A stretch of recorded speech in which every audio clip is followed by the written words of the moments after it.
I was never the paranoid type. Life in our quiet suburban town had always been peaceful, the kind of place where doors were rarely locked and everyone knew their neighbors. That all changed one summer night when the unthinkable happened. My name is Sarah, and I was a 26-year-old graphic designer, living alone in a quaint little apartment near the edge of town. The days were usually filled with work, friends, and the occasional evening stroll to clear my head. The town was small, with tree-lined streets and friendly faces everywhere you looked. I had always felt safe, cocooned in the familiarity of my surroundings. It started with a feeling, an inexplicable sense of unease that crept up my spine as I walked home from the local library. The sun had long set, casting the streets in a blanket of darkness. Streetlights flickered intermittently, creating eerie shadows that danced along the pavement. The warm glow of the library lights faded behind me as I stepped into the cool night air, clutching a stack of books close to my chest. I tried to shake off the feeling, attributing it to an overactive imagination fueled by the thriller novel I had been reading. My footsteps echoed through the deserted streets, the only sound breaking the silence. I quickened my pace, eager to get home. The familiar path felt unusually sinister, with every rustle of leaves and distant car horn amplifying my anxiety. That's when I first saw him. At the corner of my eye, a figure lingered in the shadows of an alley. My heart skipped a beat, but when I turned to get a better look, there was nothing there. Just the darkness playing tricks on me, I told myself. I forced a laugh, trying to dispel the irrational fear gripping my chest.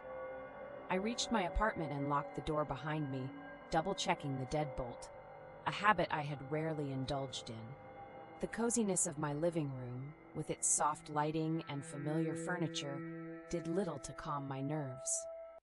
I tried to laugh off the fear, but it lingered.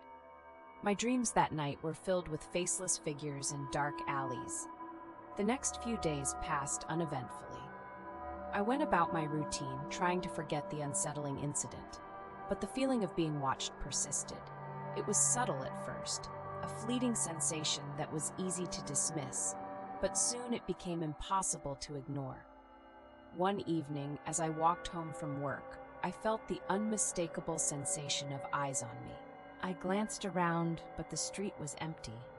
I quickened my pace, my heart pounding in my chest. The bustling sounds of the town during the day were now replaced by an eerie stillness. When I reached my apartment, I paused on the threshold. A chill ran down my spine as I noticed the faint outline of muddy footprints leading up to my door. They were large, too large to be mine. Panic set in as I fumbled with my keys, finally managing to unlock the door and rush inside. The footprints were fresh, the mud still wet, suggesting someone had been there. Recently, I called the police that night, but there was little they could do. The footprints were gone by the time they arrived, washed away by a sudden rainstorm. The officer, a kind but tired-looking man named Officer Roberts, assured me that it was probably just a prank. His words did little to calm my nerves. He took a quick look around, noting that nothing appeared to be disturbed or stolen. The following days were a blur of anxiety and sleepless nights. I became hyper-aware of my surroundings, jumping at every sound. I changed my route home, hoping to shake off the feeling of being followed, but it persisted. Each evening walk felt like navigating a minefield, every shadow a potential threat. Then one night it happened. I had stayed late at work, finishing up a project with a tight deadline. By the time I left the office, the streets were empty. The usual hum of activity had long since died down, leaving an unsettling silence in its wake. I decided to take a shortcut through an alley, hoping to shave a few minutes off my walk home. As I stepped into the alley, I felt a sudden rush of cold air. The hairs on the back of my neck stood up, and I knew I wasn't alone. I turned, and there he was. A tall, shadowy figure stood at the entrance of the alley, blocking my only escape. My heart raced as I took a step back, my mind racing for a way out. The figure moved closer, and I could see the glint of a knife in his hand. I was trapped. "Please don't," I stammered, my voice barely above a whisper. But he didn't stop. He lunged at me, and I felt a sharp pain as the knife grazed my arm. I screamed and fought back, desperate to escape. I managed to kick him in the shin, and he stumbled, giving me just enough time to make a run for it. I sprinted down the alley, my breath coming in ragged gasps. I could hear him behind me, his footsteps growing louder. I burst out of the alley and into the street, praying for someone, anyone, to be there. But the street was empty.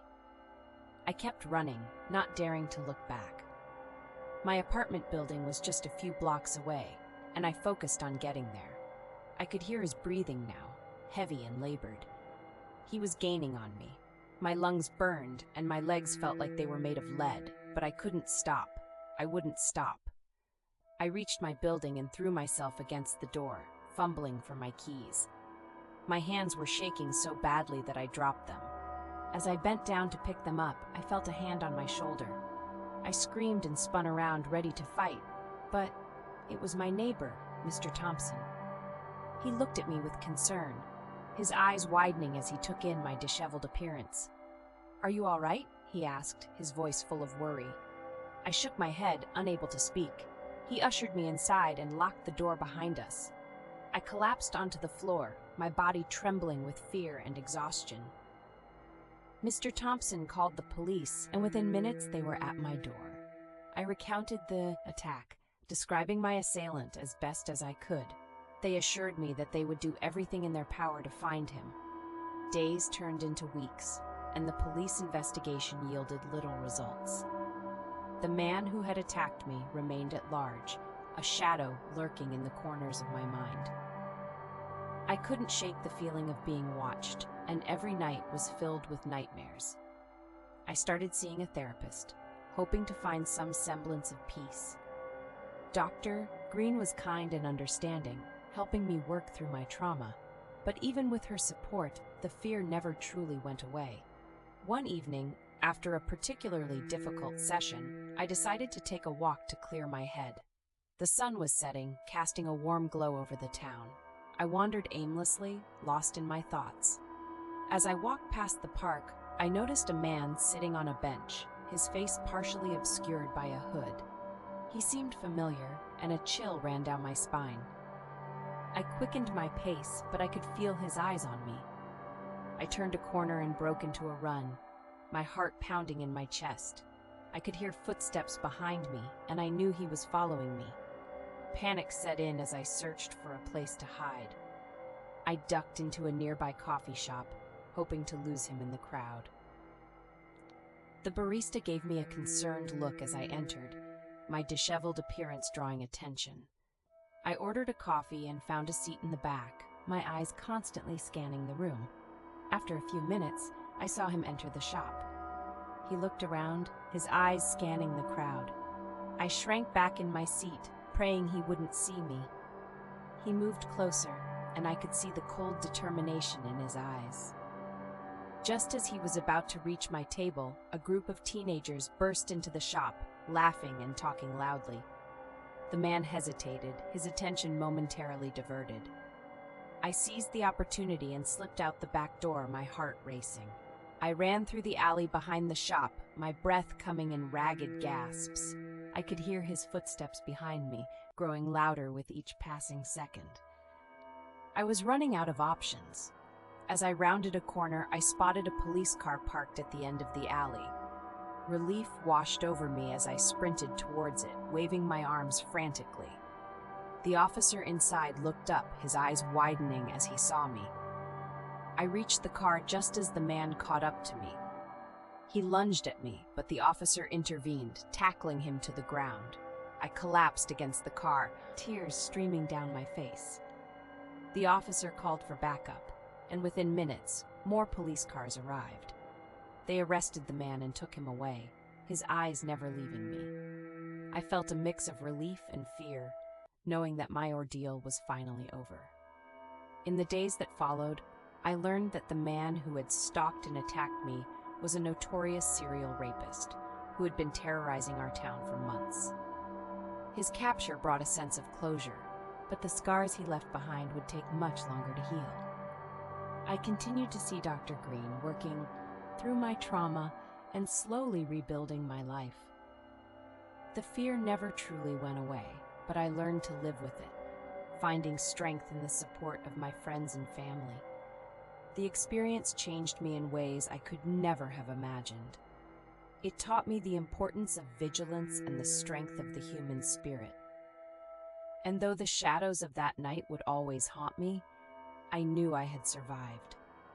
I had faced my worst nightmare and come out the other side, stronger and more determined than ever. As time passed, I found myself becoming more involved in my community, advocating for better safety measures and supporting other survivors of violence. My story became a beacon of hope for those who had faced similar horrors, a testament to the power of resilience and the human spirit. The man who had stalked and attacked me was sentenced to life in prison, ensuring that he would never hurt anyone again. His capture brought a sense of justice, but the healing process was ongoing. I took self-defense classes and encouraged others to do the same, empowering ourselves with the knowledge and skills to protect against such threats. The fear that once controlled me gradually transformed into a fierce determination to never be a victim again. Through it all, I learned the importance of community, of coming together to support and protect one another. Our town, once shaken by fear, found a renewed sense of solidarity and strength. We became a community of survivors, united in our resolve to never let fear control our lives. And so, life went on. The shadows of the past lingered, but they no longer held the power they once did. I found peace in the small moments of everyday life, cherishing the love and support of those around me. The scars of that night would always be a part of me, a reminder of the darkness I had faced.